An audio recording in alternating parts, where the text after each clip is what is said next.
Cost of the growth is pain. કોઈ વ્યક્તિ એવું નહીં હોય કે જે વ્યક્તિને ખબર ન હોય કે સફળ કેવી રીતે થવું. કોઈ વ્યક્તિ એવું ન હોય કે વ્યક્તિને ખબર ન હોય કે એને જીવનમાં સાચી રીતે નિર્ણય કેવા લેવા. કોઈ વ્યક્તિ એવું મોજૂદ નથી જે વ્યક્તિને ખબર જ ના હોય કે એને જીવનમાં શું કરવું.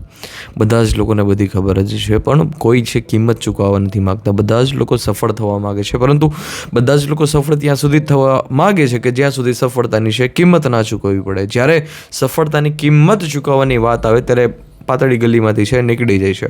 હંમેશાને માટે આપણે એક ભગેડીનું એટીટ્યૂડ છે, આત્મવિશ્વાસ છે, આપણે બધા જ લોકોએ કેળવી લીધો છે. અને આપણે એક ઈગો પણ કહી શકાય કે જ્યારે જીવનમાં કોઈ પણ પરિસ્થિતિ આવે છટકીને બહાર નીકળી જવાનું. પરંતુ આપણે જ્યારે સહન કરતાં શીખતા નથી ત્યાં જ આપણે વધારેમાં વધારે દુર્બળ છે બનતા જઈએ છીએ. આપણે લોકો સારી રીતે પુસ્તક વાંચવા નથી માગતા, આપણે એજ્યુકેશનને સન્માન દેવા નથી માગતા, આપણે અત્યારે છે નોલેજને માન સન્માન દેતા ભૂલી ગયા છીએ. એટલે બધા જ લોકોની આ સ્થિતિ બની છે. ભારત પાસે કોઈ એવું પર્ટિક્યુલર એન્જિન નથી સારું કે એ કોઈ પોતે ઇન્ડિયામાં મેન્યુફેક્ચર થઈ શકે. એન્જિન પણ બહારથી આવે છે, ડિસ્પ્લે પણ બહારથી આવે છે. આપને એમ લાગે કે મેડ ઇન ઇન્ડિયા, પણ એની મોટાભાગની વસ્તુ છે બધી વિદેશમાંથી જ આવતી હોય, બહારથી જ આવતી હોય. આપણી પાસે પ્લેન પણ નથી કે જે આપણે એને બનાવીને ઉડાડી શકીએ. નહીં, એ આપણે અમેરિકા પાસેથી ખરીદવા પડે છે. આપણે બધા જ લોકો દુર્બળ બની ગયા છે ને કંઈક અત્યારે છે ગવાર સ્વેગ છે એનો જમાનો પણ ચાલે છે. તમે જો એજ્યુકેટેડ નથી, તમે ડ્રોપ આઉટ છો, તો તમને બહુ બધા મહાન ગણવામાં આવે. આપણે બધા જ લોકો એવા લોકો છીએ કે જે કોઈ પણ એક મહાન પર્ટિક્યુલર વ્યક્તિ હોય એ વ્યક્તિને પોતાના જીવનનું કેન્દ્ર બનાવીને છે આગળ વધવાવાળા લોકો છીએ. આપણે એ સમજ ડેવલપ નથી કરી શકતા કે જીવનમાં મલ્ટિપલ જેટલા પણ સફળ લોકો છે બધા જનો અભ્યાસ કરીને કયા વ્યક્તિ પાસેથી શું વસ્તુ લેવા જેવી છે એની ઉપર આપણે ફોકસ કરીને એની પાસેથી આપણે ગ્રહણ કરી શકીએ. આપણે એ પાસે એ કોમન સેન્સ છે હજી પેદા નથી થઈ. આપણે બધા જ લોકોને સમજવું જોઈશે કે મોટાભાગના લોકો એક્ઝામ્પલ દેતા હોય કે ભાઈ સ્ટીવ જોબ્સ છે અથવા માર્ક ઝુકરબર્ગ છે અથવા મોટાભાગના જેટલા પણ પૈસાવાળા લોકો છે બધા ડ્રોપ આઉટ છે. સ્ટીવ જોબ્સનું ખાસ કરીને વધારે ઉદાહરણ આપતા હોય કે ભાઈ એને એટલી વખત કોલેજમાંથી કાઢી મૂકવામાં આવ્યો હતો. પરંતુ આપણે હંમેશાને માટે એક દ્રષ્ટિ ઉપર જ નજર ફેરવીએ છીએ. શું કામે? કેમ કે ત્યાં આપને કમ્ફર્ટ લાગે છે, ત્યાં આપને ગમે છે, ત્યાં આપને આનંદ આવે છે. પરંતુ બીજી વાત અને બીજી બાજુ જોવી પણ એટલી જ વધારે યોગ્ય છે કે સ્ટીવ જોબ્સ એટલી બુક્સ પણ રીડ કરતા કે કોઈ સામાન્ય બાળક છે એટલી બુક્સ રીડ ના કરી શકે. એ 16 કલાક 18 કલાક પુસ્તકો વાંચતા. આપણે એ ઉપર દ્રષ્ટિ નથી કરતા. રતન ટાટા છે, આપણે એમ થાય કે રતન ટાટા ભારતના છે, એને ઘણી બધી વસ્તુ શ્રેષ્ઠ વિકસાવી છે, પરંતુ આપણે બધા જ લોકો રતન ટાટાની મહેનત જ ભૂલી જાય છીએ. રતન ટાટા હંમેશાને માટે મહેનત તો કરે છે, 18-20 કલાક મહેનત કરે છે. એનું શરીર સક્ષમ નથી છતાં એ કામ કરે છે, નિરંતર મહેનત કરે છે. પરંતુ હવે એ કોના માટે કરે છે? હવે આપને પ્રશ્ન પૂછવામાં આવે કે કોના માટે કરે છે, તો તમારી પાસે કંઈ ઉત્તર ના હોય આનો, બસ શૂન્ય ઉત્તર હોય. પરંતુ આ જ જીવન છે ને આપણે બધા જ લોકો ભૂલી ગયા છીએ. આપણા બાપ દાદાના પૂર્વજોની થોડી જમીન હોય, પૂર્વજોના થોડા પૈસા હોય, તો આપણે બધા જ લોકો ટેસ્ટથી જીવન જીવવા માગીએ છીએ. અથવા એવું જીવન જીવવા માગીએ છીએ કે 5 વર્ષ મોભો પાડી દઈએ અને પછી જીવન કેવી રીતે પતન થાય એનું પણ આપણને ખ્યાલ નથી આવતો. આપણે બધા જ લોકો પોતાના અહંકારમાં, આપણે બધા જ લોકો પોતાની વૃત્તિમાં એટલા બધા બંધાયેલા હોય છે, એટલા બધા આપણા બ્રેઇનથી આપણે બધા જ લોકો કન્ડિશન થઈ ગયેલા હોય છે કે આપણી મૃત્યુ છે સ્વયં આપણે ડિઝાઇન જ કરીએ છીએ. આપણે એ વસ્તુમાંથી બહાર નીકળવા જ નથી માગતા. એ વસ્તુથી આપણે ઉપર ઉઠવા જ નથી માગતા. આપણે સમજી લેવું જોઈએ કે જીવન છે દુઃખ છે. ભગવાન બુદ્ધે કહેલું છે કે જીવન છે દુઃખ છે. જીવન છે દુઃખ છે ક્યારે ખબર પડે કે જ્યારે તમે પોતે તો સુખી હો તો તમને કશું ખબર જ નથી પડવાની. તમે 30-40 લાખની કાર ચલાવતા હોય, તમારી પાસે 2-5 લાખ રૂપિયાનો મોબાઈલ હોય, 2-3 લાખ રૂપિયાની ઘડિયાળ પહેરી હોય, તો તમને બધા જ લોકોને એક વસ્તુ ખબર જ નથી પડવાની કે તમે વેલ મેન્ટેન હોય, તમારી પાસે બેકગ્રાઉન્ડ સારું હોય, તમારી મહિને ઇન્કમ સારી હોય, તો તમને એ વસ્તુની ખબર જ નથી પડવાની કે જીવન દુઃખ છે. પરંતુ તમને ક્યારે ખબર પડશે કે જ્યારે તમે તમારો પરિવાર છે ને એ મોટા બનાવવાનું શરૂ કરશો. તમે જેવી રીતે તમારા ઘરમાં રહેતા હોય તો તમે કેવી રીતે એકદમ હળીમળીને પ્રેમથી રહેતા હોય કે તમારા કોઈ પણ ઘરનો વ્યક્તિ બીમાર પડ્યો છે તો તમે એની ફટાફટ દવાખાને લઈ જાઓ, એની ટ્રીટમેન્ટ શરૂ કરાવો. એ મુજબ જ જો તમે તમારો વિસ્તાર થોડોક મોટો કરશો, તમે સોસાયટીને તમારું પોતાનું ઘર બનાવી દેશો, તો તમને ખબર પડશે કે સોસાયટીમાં શું ઇમ્પ્રૂવ કરવાની જરૂર છે, કેટલા લોકો છે, કેવા લોકો છે, એ લોકોના બધાના જીવન કેવા છે. એનાથી પણ વિશાળ તમે જો પૂરા દેશને જ, પૂરા બ્રહ્માંડને જ પોતાનો પરિવાર માની લો તો તમને ખબર પડશે કે અનએમ્પ્લોયમેન્ટનો રેટ કેટલો છે, સ્પોર્ટ્સમાં ભારત કેટલું પાછળ છે. આવી બધી જ વસ્તુ છે. એજ્યુકેશન સિસ્ટમ એવી છે કે હંમેશાના માટે લેબર પેદા કરવા માટે સક્ષમ છે, પરંતુ એજ્યુકેશન સિસ્ટમ એ એક સક્ષમ નથી કે એ સારી રીતે બાળક છે વિચારી શકે, એ ડેવલપમેન્ટ સુધી પહોંચી શકે, એ સક્ષમ નથી. તમે આવી બધી જ વાત ક્યારે વિચારી શકો કે જ્યારે તમે પોતાનો વિસ્તાર મોટો કરો, જ્યારે તમે તમારો દાયરો મોટો કરો. જીવન વિશાળ છે, જીવન છે એક સાગર જેવું જીવન છે. આપણે બધા જ લોકોને સાગરમાં મળી જવાનું છે ને સાગર જેવું જીવન જીવવાનું છે. જે ડેટકો હંમેશાને માટે કૂવામાં જ રહેતો હોય ને, સાગરની શું ખબર, જે સૂર્ય છે હંમેશાને માટે બળે છે, હંમેશાને માટે ઓગાળે છે પોતાની જાતને, એ જ પ્રકાશ આપી શકે છે. પરંતુ આપણે બધા જ લોકો છે અલ્ટ્રા કેફેબલ છીએ, કમ્ફર્ટ ઝોનમાં જીવવા માટે કમ્ફર્ટ ઝોનમાં જીવવાવાળા લોકો છે. અત્યારે બધા જ લોકોની કોમન માનસિકતા અને સામાન્ય માનસિકતા હોય કે કોઈ પણ બાળક છે, કોઈ પણ બાળક સ્કૂલે જાય, સ્કૂલેથી સારા માર્ક્સ લે, હવે સારા ટકા લઈ આવે, પછી એને સારી નોકરી મળી જાય. મોસ્ટ ઓફ પેરેન્ટ્સ છે એક જ દ્રષ્ટિ ઉપર કેન્દ્રિત થતા હોય કે મારા બાળકને છે સારી નોકરી મળી જાય ને એનું જીવન છે એ સિક્યોર થઈ જાય. જીવન છે સિક્યોર રહેવા માટે જીવન બન્યું જ નથી. જે નમાલા, જે નેઠલ્લા, જે નપુંસક માનસિકતાવાળા લોકો હોય છે, એ લોકો છે પોતાના જીવનને સિક્યોર બનાવવામાં બિલીવ કરતા હોય છે. બાકી જે ક્ષત્રિય છે, જે યુવાન છે, યુવાન પાસે ઉર્જા છે, જે યુવાન છે હંમેશાને માટે પ્રગતિ કરવા માગે છે, હંમેશાને માટે દેશને, હંમેશાને માટે પોતાનું સમર્પણ લોકોના હિત માટે કરવા માગે છે. એ બાળક, એ વ્યક્તિ ક્યારે પણ પોતાના જીવનના જે બંધનો છે, પોતાના જીવનની જે સીમિત દાયરા છે, એ દાયરામાં ક્યારેય બંધાતો જ નથી. પરંતુ આપણે લોકોને જરૂર જોશે તો લોકોની માનસિકતા બદલવાની, આપણે જરૂર જોશે તો એક પેઇન, એક દર્દ છે એને સહન કરવાની. તમે કામ કરતા હોય તો દર્દ ઘણી વખત થાય, એ દર્દને સહન કરવું પડે. તમારું માથું દુખતું હોય, તમને એમ થાય કે ભાઈ કામ કરવું તો નથી હવે, પછી તમે માથું એક દિવસે દુખતું હોય ને 3 દિવસ સુધી તમે કામ મૂકી દો, એ વસ્તુ યોગ્ય ના કહેવાય. આપણે સહન કરતાં શીખવું જોઈશે. મગજની વૃત્તિ છે ખોટી વસ્તુ છે, હંમેશાને માટે તમને તંગ કરે છે, હંમેશાને માટે તમને સતાવે છે. પહેલી વસ્તુ એ સમજી લેવી જોઈએ કે તમારું મગજ છે એ જ હંમેશાને માટે ડિસ્ટ્રેક્ટ થઈ ગયેલું રહે છે. માને કે તમારા મનમાં ક્ષણે ને ક્ષણે વિચાર આવે છે, એ વિચારને તમે સૌથી વધારે મહત્ત્વ આપો છો.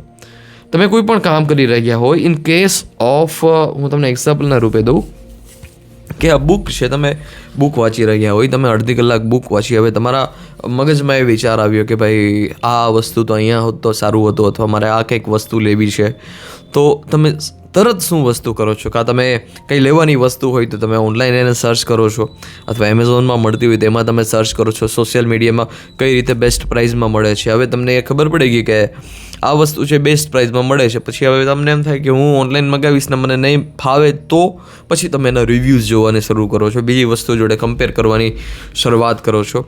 પછી એ દોરના આવતા બીજી આપણે વાત કરીએ કે તમને એમ થાય કે હવે થોડું રેસ્ટ લેવાની જરૂર છે, તો રેસ્ટ લેવામાં તમે થોડી વાર સોશિયલ મીડિયા એપ ઓપન કરો છો જો, અને પછી એમાં જ છે તમે મંડ્યા રહો છો ને તમારા વિચાર છે ક્યાં જાય છે તમને ખબર નથી પડતી. શરીર છે ઇન્દ્રિયોથી ચાલતું શરીર છે, અને જે વસ્તુ ગ્રહણ કરે છે ઇન્દ્રિયોથી જ ગ્રહણ છે. 5 ઇન્દ્રિય છે અને 5 ઇન્દ્રિય છે બધી જ વસ્તુ ગ્રહણ થાય છે. જેટલી ઇન્દ્રિય તમારી ડિસ્ટ્રેક્ટ થશે એટલા જીવનની ક્વોલિટીથી તમે નીચલી દરજ્જાના હશો, એટલી જ સફળતા તમારા જીવનમાં દૂર હશે, એટલા જ લક્ષ્ય છે એ તમારા જીવનમાં દૂર હશે. ને જેટલી ઇન્દ્રિયો ઉપર તમે ચાલશો, એ વસ્તુ જ્યારે તમે ઇન્દ્રિય ઉપર ચાલશો ત્યારે હંમેશા જીવનનું કેન્દ્ર ખોટું જશે. આંખ છે જોઈ શકે છે, કાન છે સાંભળી શકે છે, નાક છે સ્વાદ લઈ શકે છે. ટોટલ આપણે ગણવા જઈએ મુખ્યત્વે આપણે 5ની વાત કરીએ.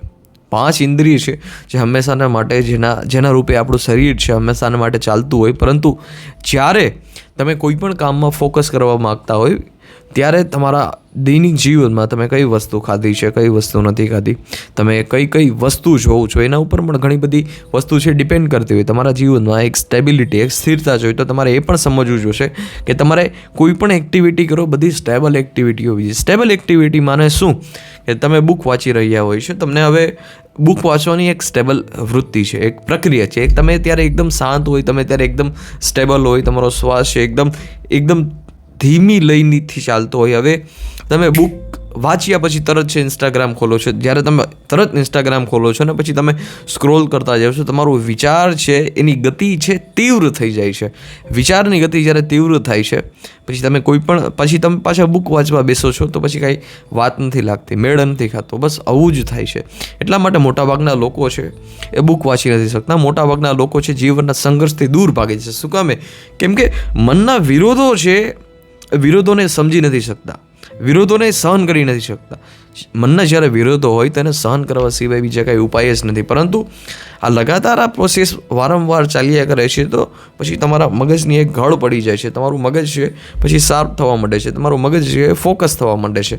પરંતુ આપણે કિંમત ચૂકવવી જોઈશે આપણા શરીરની. શરીર છે બહુ એટલી પણ મહત્વપૂર્ણ વસ્તુ નથી. શરીર આપણે એટલા માટે મળ્યું છે કે જીવનની ઊંચાઈ સુધી આપણે પહોંચી શકીએ. બાકી જીવનનો તો ઉદ્દેશ્ય શું હોઈ શકે?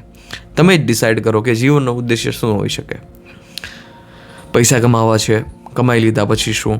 પછી કાંઈ નહીં, બસ જીવનમાં એ જ પાછું ખાલીપણું. તમારે જેટલા પણ જોઈએ છે પૈસા તમને મળી જાય પછી શું? તમે ભોગવીને કેટલી વસ્તુ ભોગશો? તમારે 50 કરોડની ગાડી લેવી છે, તમે લઈ લીધી, પછી શું? પછી જીવનમાં એ જ ખાલીપણું. તમે એમ વિચારતા હોય કે હું જીવનમાં અલ્ટિમેટ જ્ઞાની બનીને છે જીવનને પાર કરી દઉં, પછી શું? પછી શું? કેમ કે તમે એમ વિચારતા હોય કે હું ધાર્મિક પુસ્તકો બધા વાંચી લઉં. ધાર્મિક પુસ્તકો તમે વાંચવા બેસો તો 2 વર્ષમાં, 1.5 વર્ષમાં અથવા 1 વર્ષમાં તમે બધા ધાર્મિક પુસ્તકો પૂરા કરી નાખો. પછી શું? પછી શું? પછી શું? તમે એમ વિચારતા હોય કે હું દુનિયામાં જ્ઞાની બની જાઉં, હું મોટા મોટા પુસ્તકો લખી નાખું. વર્ષોથી લખા ચાલી આવે છે. તમે કોને બીટ કરી શકશો? તમે કોને પાડી શકશો? તમે કોને પાડી શકશો? સિમ્પલ વાત છે. તમારી પહેલાં પણ ઘણા બધા મહાપુરુષો થઈ ગયા છે. તમારે સફળ જ બનવું હોય, તમારે પૈસાવાળું જ બનવું હોય તો જોઈ લો તમારી આસપાસના જેટલા મોટા સફળ લોકો છે એનું જીવન તમે જોઈ લો. એવું જ જીવન તમારું હોવાનું છે, એનાથી વિરુદ્ધ તમારું જીવન હોવાનું નથી. ના બોધ હશે, ના જ્ઞાન હશે, ના આનંદ હશે. સવારે ઉઠીને બસ ચકેડા ફરવા સિવાય બીજો કંઈ ઉપાધિ જ નહીં હોય. પરંતુ દુનિયાની દ્રષ્ટિમાં તમે મોટા બની જશો, પરંતુ તમારી જે અંદરની દ્રષ્ટિ છે, અંદરની દ્રષ્ટિમાંથી તમે એટલા જ છે ખાલી રહેશો. આમાં કોઈ શંકાને સ્થાન નથી ને. આ વાસ્તવિકતા છે, આપણે બધા જ લોકોને સ્વીકારવી જ જોઈએ. તો પછી કામ શું કામે કરવું? કામ કેવું કરવું? લોકોના હિત માટે કરવું તો શું કરવું? પરંતુ એના માટે આપણે જ્ઞાનની જરૂર પડશે, એના માટે આપણે ગીતાની જરૂર પડશે. અને જ્ઞાન હંમેશાના માટે આપણી પાસે અવેલેબલ છે. તમે બસ અજ્ઞાનને ઠોકર મારો એટલે જ્ઞાન હંમેશાને માટે મોજૂદ જ છે. જીવનનું લક્ષ્ય શું હોઈ શકે? પરંતુ જીવનનું લક્ષ્ય જ્યારે કૃષ્ણ બની જાય છે, જીવનનું કેન્દ્ર જ્યારે કૃષ્ણ બની જાય છે, પછી દુનિયામાં તમે કામ તો કરો જ છો, પરંતુ જે કોઈ પણ કામ કરો છો એ કામમાં તમારો સ્વાર્થ નથી રહેતો. એ કામ પાસે તમને કોઈ અપેક્ષા નથી હોતી. કૃષ્ણ શું કામ નિષ્કામ કર્મ કરવાનું કહે છે? કેમ કે તમે બધું જ કામ જો તમે કૃષ્ણના સમર્પણ થઈને કરો, તમે બધું જ કામ કૃષ્ણ માટે કરો તો પછી રિઝલ્ટ વિશે તમારે વિચારવાનું જ નથી ને. કેમ કે તમે તો કામ કૃષ્ણ માટે કરતા હતા. અને જે કોઈ પણ વ્યક્તિ છે કૃષ્ણ માટે કામ કરે છે એ વ્યક્તિની દુર્ગતિ થવાની નથી. કૃષ્ણ માને સત્ય. હું અહીંયા સત્ય વિશે વાત કરું છું. હું જ્યારે પણ કૃષ્ણ બોલું, હું જ્યારે પણ રામ બોલું, જ્યારે પણ બુદ્ધ બોલું ત્યારે એક સત્ય થાય છે. જીવનમાં જ્યારે ચેતનાનો સ્તર ઉપર આવે છે ત્યારે સમાજની જે કોઈ પણ વસ્તુ છે ને એ બધી જ વસ્તુ મૂલ્યહીન થઈ જાય છે. તમારી પાસે એટલું બધું મૂલ્ય હોતું નથી. જ્યારે સમાજની વસ્તુની આસપાસનું કોઈ મૂલ્ય જ ના હોય ત્યારે તમે સુપર સ્ટેબલ થઈને છે તમારું કામ કરી શકો છો. કૃષ્ણ શું કામે કહે છે કે ભાઈ તું ચિંતા કરવા ને, બધી જ વસ્તુ તો છે તારી પાસે, અને તને જે કંઈ પણ વસ્તુ જોતી હશે એનાથી તો તને વધારે જ મળી જશે. તે જેટલી અપેક્ષા રાખી હશે એટલીથી વધારે વસ્તુ તને મળી જશે.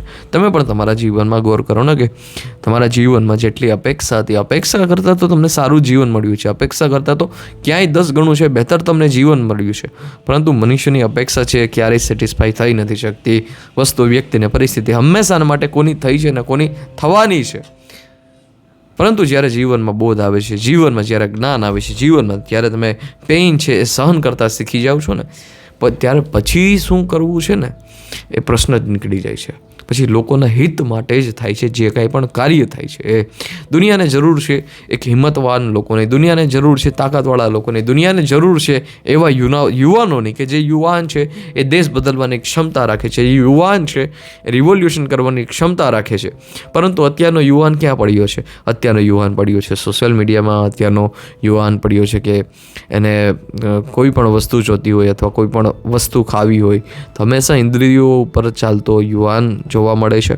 અને પોતાના જીવનમાં એને જ્ઞાનને કોઈ મહત્ત્વ નથી દીધું. આપણે જ્ઞાનની જ વાત કરીએ તો કોઈ પણ હોનહાર સ્ટુડન્ટ હોય અથવા કોઈ વ્યક્તિ હોય છે, ગીતા વાંચી રહ્યો હોય, ઉપનિષદ વાંચી રહ્યો હોય, જે વ્યક્તિ જીવનની ઉચ્ચતમ સંભાવના સુધી જવા માગતો હોય, એને આપણે કેટલું સન્માન આપીએ છીએ. તમે કોઈ પણ વ્યક્તિને ઊભા રાખી દો કે જે વ્યક્તિ છે હાઈલી એજ્યુકેટેડ છે, અને એક બાજુમાં એ વ્યક્તિને ઊભો રાખી દો કે જે વ્યક્તિ નિઠલ બેરોજગાર છે, પોતાની બધી જ જમીન વેચીને છે, એક મસ્ત 70-80 લાખની કાર લઈ આવે છે, મસ્ત બ્લેક કલરની બ્લેક ફિલ્મવાળી. તમે વધારે મૂલ્ય કોને આપશો? અવશ્ય જ તમે વધારે મૂલ્ય જ્ઞાનને નહીં આપશો. બસ આપણે બધા જ લોકો અહીંયા કાચા પડીએ છીએ કે આપણે જ્ઞાનને મૂલ્ય જ નથી દીધું, એટલે આપણા દેશની આ સ્થિતિ બની છે. જ્યારે પશ્ચિમના દેશમાં થોડી આપણે દૂર સુધી આપણી નજર ફેલાવીએ તો ત્યાં પણ જ્ઞાનને લોકોએ ભરપૂર મહત્ત્વ દીધું છે, પરંતુ ત્યાં અંધશ્રદ્ધાને મહત્ત્વ નથી. ને આપણે ભારતમાં અંધશ્રદ્ધાને તો બહુ વધારે મહત્ત્વ છે. ઘોડા તો દિવાલમાં તમે લગાવી દેશો, પરંતુ દિવાલમાં ઘોડા લગાવવાથી કશું જ નહીં થાય. ઘોડાની જેમ કામ કરવું જોશે. અને જો તમારા જીવનનું કેન્દ્ર છે કોઈ પણ ખોટા વ્યક્તિના સાથે તમે જોડી લીધું ને, તો તમારું જીવન બરબાદ થવાનું નિશ્ચિત છે. પહેલાં આપણે ઘોડા છે એક શાનનું પ્રતીક ગણાતા, ઘોડા છે ક્ષત્રિયનું એક વીરતાનું પ્રતીક ગણાતા, અને અત્યારે ઘોડા લગ્નમાં નચાવવામાં આવે છે. કારણ શું? કેમ કે ખોટા વ્યક્તિના કેન્દ્રમાં આવી ગયું ને. અને જીવન જ્યારે ખોટા વ્યક્તિના કેન્દ્રમાં આવી જાય છે ને, ત્યારે જીવન છે બરબાદ જ થાય છે. તમને લાગે થોડા ક્ષણ કે નહીં જીવન તો મસ્ત છે, જાહો જલાલી છે, ઠાઠ છે, માબો છે, પરંતુ જ્યારે વાસ્તવિકતા સામે આવે છે ત્યારે ઘણું મોડું થઈ ગયું હોય છે. આપણે બધા જ લોકોને સમજવું જોશે, પેઇન છે એ સહન કરતાં શીખવું જોશે. અને અત્યારે જે માનસિકતા ચાલી આવી છે કે જે અંધશ્રદ્ધાની માનસિકતા દૂર કરવી જોશે. વાળ કપાવવાના હોય તો કપાવવાના જ હોય, નખ કાપવાના હોય તો કાપવાના જ હોય, વાર તહેવાર હોય કે કોઈ પણ વસ્તુ હોય. પ્રકૃતિથી વિરુદ્ધ ચાલવાની વાત નથી ચાલતી, પણ પ્રકૃતિથી થોડા ઉપર ઉઠવાની વાત ચાલે છે અહીંયા. જીવનમાં અંધશ્રદ્ધાને દૂર કરીએ ને જીવનમાં પેઇન છે એને સહન કરતાં શીખીએ. જ્યાં સુધી આપણે પેઇન સહન નહીં કરશું ત્યાં સુધી લોકો છે આપણી ઉપર હાવી થશે. લોકો છે આપણે હંમેશાને માટે આપણી ઉપર હાવી થશે અને આપને છે દબાઈને રાખશે. અત્યારે આપણે દબાઈને શું કામે રહીએ છીએ? તમને એમ નથી લાગતું કે તમે દબાઈને રહો છો? એ તમારો મગજનો ભ્રમ છે. કઈ વસ્તુ છે જે આપણે વિદેશ પાસેથી નથી લઈ શકતી? બધી જ વસ્તુ. તમે આ પ્લાસ્ટિકનો બેન્ડ છે મેં પહેરેલો છે, ક્યાંથી આવે છે? પ્લાસ્ટિક. શર્ટ પહેરેલો છે, ક્યાંથી આવે છે? મટીરિયલ્સ. ઘડિયાળ છે, ક્યાંથી આવે છે? અમેરિકાથી આવે છે. ચશ્મા છે, ક્યાંથી આવે છે? ચાઇનાથી આવે છે. સિંગલ એવી પ્રોડક્ટ નથી કે જે પ્રોડક્ટ છે આપણે મગાવી ના પડતી હોય. બધી જ વસ્તુ છે આપણે મગાવવી પડે છે. અને કોઈ હશે જે કહેશે કે ભાઈ આ વસ્તુ મગાવી નથી પડતી. ત્રુટિ બધી જ વસ્તુમાં હોય છે. આપણે વાત સમજવી જોશે. વાસ્તવિકતા ઉપર ધ્યાન કેન્દ્રિત કરવું જોશે. આપણા યુવાનો બેરોજગાર છે, યુવાનો પાસે નોકરી નથી, યુવાનો પાસે આવડત નથી, પરંતુ જાગવાવાળા કેટલા જ લોકો છે. ભગતસિંહ બધા જ લોકોને જોઈએ છે, પરંતુ એ બાજુવાળાના ઘરમાં જોઈએ છે. આપણે બધા જ લોકો સત્યના રસ્તે ચાલવા નથી માગતા. આપણે બધા જ લોકો શ્રેષ્ઠ કામ કરવા નથી માગતા. આપણે બધા જ લોકો આળસુ છીએ. બસ વાતને સ્વીકારવી જોશે ને આળસુ બની હવે કામ નહીં ચાલે.